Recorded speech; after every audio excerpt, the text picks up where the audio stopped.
Hello, Mohammed. Thank you for having me. Actually, it's hard to put into words what starvation feels like in Gaza because for the dozens of people who are currently dying of hunger, we are talking about around 4 people who have died only this morning of hunger, including 2 children. For them, it's not just the emptiness of their stomach, but also the feeling that they are trapped in a body that is slowly shutting down, not because of only the lack of medical treatment or the thousands of airstrikes that have been shaking their city, or because of the artillery shelling that is relentless, etc., but simply because they could not secure the bare minimum of calories a human needs to stay alive. That's it. That's why they are dying, because they could not secure food. And it's not about craving. I can assume that most Gazans now do not actually crave food in the meaning of craving food, but in the beginning, yes, we used to crave food. We used to scroll through social media to view photos, zoom in, zoom out, sometimes also revisit old memories and old photos on our phones to just view the photos of food and contemplate the details of the meals, etc. But now, I guess in this stage, we have moved past that. We are only thinking of any meal that could keep us alive. That's it. For the vast majority of Palestinian families now in Gaza, the lucky ones actually, they only survive on 1 meal a day. And when we say a meal, it's usually a small bowl actually of lentil soup that actually just could keep them alive.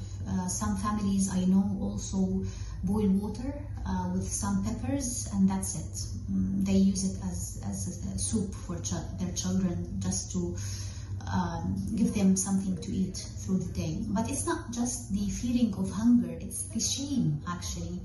The psychological toll among the parents who once took pride in providing for their families and children, etc., and now they are actually skipping meals only to allow their children to eat more or a bigger portion of food. One man I know, I have actually met a few days ago, he told me literally he had escaped his home. He ran out because of the cries of his children crying for food. He could not provide them with dinner. He could not secure 1 meal for the day. So he just chose to run out of the house. That's it. Starvation has actually affected every single person in Gaza, including and especially doctors and first responders, as well as journalists who are expected to exert much more energy to do their jobs. For example, journalists who are expected to report on the ground and report on the starvation are themselves starved. They could not find anything to eat. Many of them head out to work without having dinner or without having lunch, etc. And it's exhausting on so many levels, because even at work, all you can think about is how I can secure lunch, how I can secure the next meal. You are consumed with the thought that you have to secure the next meal and you cannot. I think it wears every person down in Gaza, emotionally, physically, psychologically, on every single level. That was Maha Husseini, MEE reporter and award-winning journalist in Gaza. In the past 24 hours, 15 Palestinians have died from malnutrition, bringing the recorded death count from the Israeli-imposed famine over 100. 80 of them were children. A warning: this segment contains distressing images. It's been 143 days since Israel fully blockaded Gaza, dismantled its aid system, and replaced it with a deadly and deficient alternative. Doctors report countless patients are dying from injuries and surgeries that they would likely have survived if not for states weakened by hunger. More than 1 million children in Gaza are being blocked from food and medicine by Israel's siege.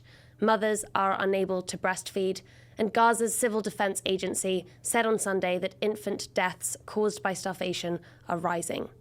Meanwhile, around 1,000 Palestinians have been shot while seeking aid at distribution sites manned by Israeli soldiers and US mercenaries under a scheme backed by both groups' governments. How have things been allowed to go this far? Professor Alex Duval is Executive Director of the World Peace Foundation and the author of Mass Starvation, The History and Future of Famine. Alex Duval, welcome to MEE Live. Thank you. It's good to be with you. Do we have an accurate idea of the extent of hunger and malnutrition in Gaza today? So the answer is yes and no. The no is important because one of the things that we have seen over the last year is an inability of the UN and humanitarians to collect the kind of accurate data that is the norm elsewhere. And in the absence of being able to collect accurate data for malnutrition, for excess deaths in particular, the UN is not in a position to make a famine determination. It's extremely cautious about doing so. So it is actually relatively straightforward, if you are perpetrating a famine, to shut out access to essential information and then say, no one has declared famine, there isn't a famine. And so concealment of famine is an instrument of those who perpetrate it. But the answer is also, yes, we can see it with our eyes. And famine is not just the phenomenon of an aggregate of individuals going hungry, not having enough to eat. It is a societal phenomenon, as you have been depicting in your stories and the accounts of your journalists. It is a profoundly degrading, shaming, humiliating experience. It is a form of societal torture. And this is what we are seeing unfolding in a very visible, but also visceral, but wholly predictable and wholly predicted manner in front of our eyes today. Can you just help us understand a little bit more what famine looks like in real life, not just on a societal level, but on an individual level? What does starvation do to a person? So a healthy adult will take 60 to 80 days of total deprivation of food to die of starvation. And of course, with the semi-starvation, with the reduced rations, it will take quite a lot longer. But children will perish much more quickly. Their small bodies waste away very, very fast. And what is particularly lethal among children is the interaction between malnutrition and infection. So many children get diarrheal infections, or malnutrition itself means that they cannot digest food properly, and it's that dehydration that follows, and the combined effect of malnutrition and disease that carries most of them away. So the figures that we have for deaths from malnutrition are but a small fraction of the true death toll associated with famine. And what this does is it has the physical effect of the body consuming its own, first of all, its reserves of fat, and then its own organs, and the mental state of those who are afflicted becoming not only exhausted, but also distorted. People suffer from hallucinations, from paranoia, from these various different syndromes associated with starvation. These horrors happening today on a scale of mass starvation or famine, you argue in your book that as modern phenomena, famine is a man-made situation.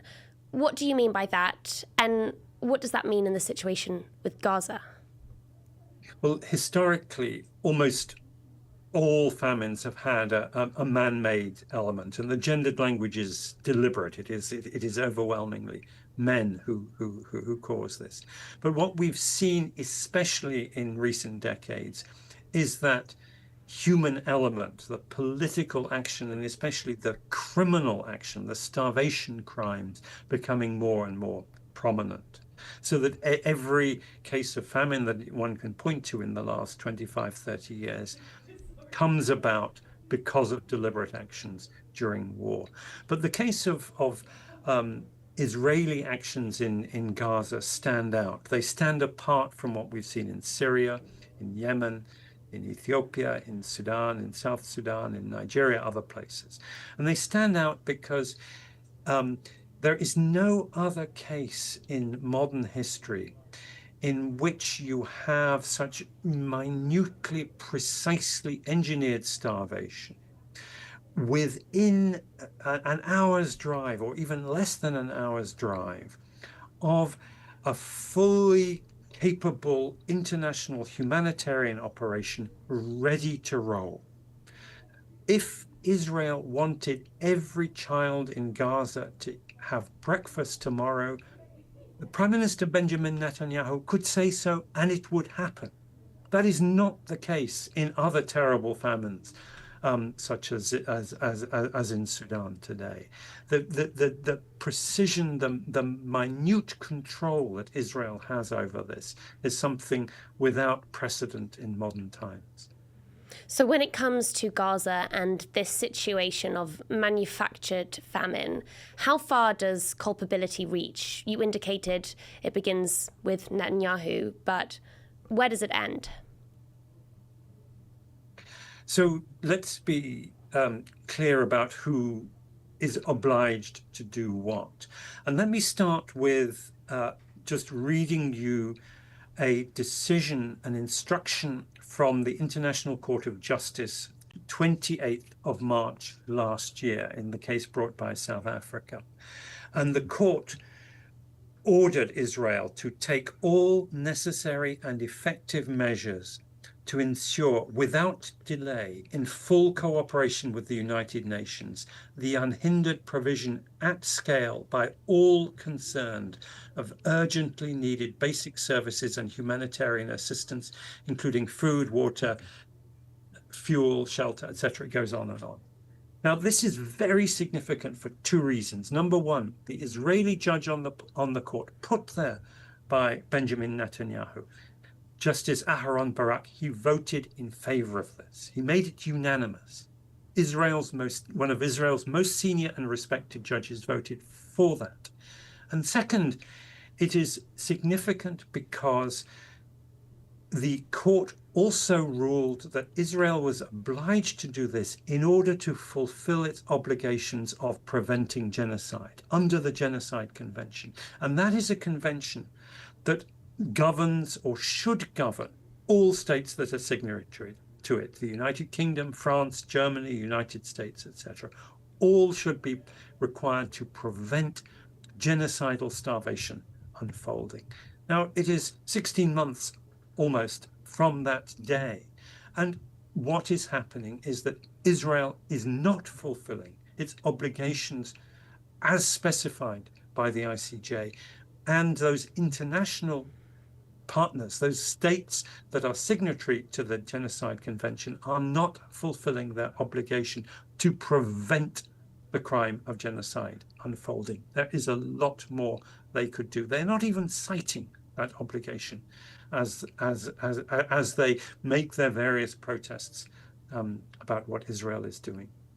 Now, today, 28 countries, including some of those you just mentioned, the UK, France, condemned Israel over what they called the drip feeding of aid and the inhumane killing of civilians in Gaza. They call for an immediate ceasefire. Is this the kind of outrage you're calling for? It's a beginning. It's a beginning. This should have happened long ago. But I think we need to be clear that there is an obligation on these states calling for this, for their statement to have consequences. If Israel does not cease what it is doing, the starvation of the civilians of Gaza and the destruction by starvation of the society of Gaza, those states need to make it perfectly clear that Israel will be held to account for what it is doing and not doing.